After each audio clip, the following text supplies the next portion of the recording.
Пак книгата е правена во една така наречена, да речеме, комбинирана метода, теренски истражувања, интервјуи, архивски истражувања и сето тоа сублимирано, отделно што е добро, што е лошо, што е веродостојно, што не е.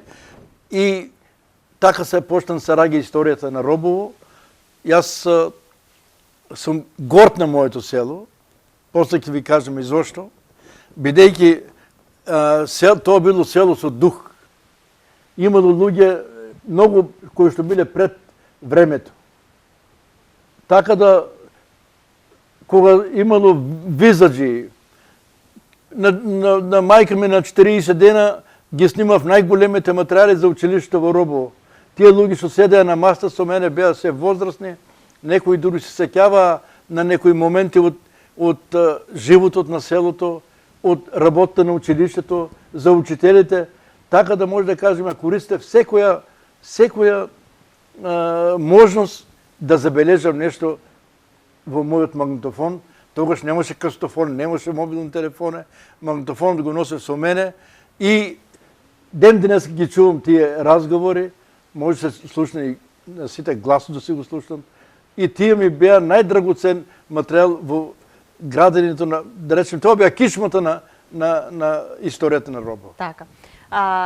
Потенциравте и претходно во една друга книга Училиштето во село Робово, дека отворањето на училиштето прави еден пресврт, една значајна точка за понатамошниот развој на селото и целиот општествен живот. Апсолутно, бидејќи силата е во образованието, во науката, во знаењето, ама тоа обичен човек тешко го сваќал. Јас ќе ви кажам само една анекдота, таа не ми запишна, многу го знам.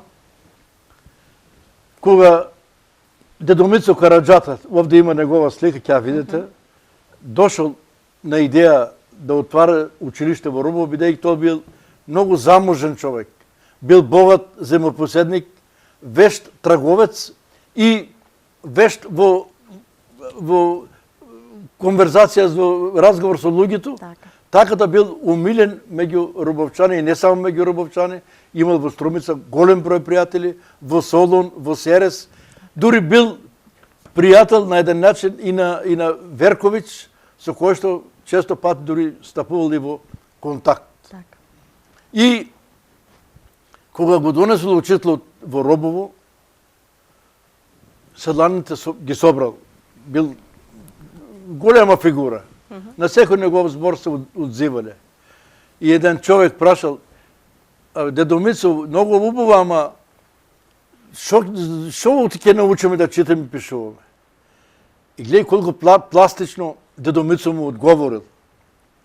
Вика вака, јас сум траговец, ќе пишам во Берово, толку кила слигова ракија, толку борови даски, толку тоа не мора да одам таму, ќе ја пратам по еден од вас. Книгата тие на мен ќе ми донесат. И луѓето се замислиле и прифатиле. И второ па еден кажал, абе Дедо Мицо, Арнош има даскал, ама многу ни ситно даскалчето. Бил още тоа детишкар, 18-19 години. Дедо Мицо, знаеш што му кажал? Вика, и лирата е мала, ама кошта 100 гроша. А грошо е голем, ама е дел од лирата. И со тоа, значи, бил многу екзактен, многу практичен човек, знаел да каже и да докаже.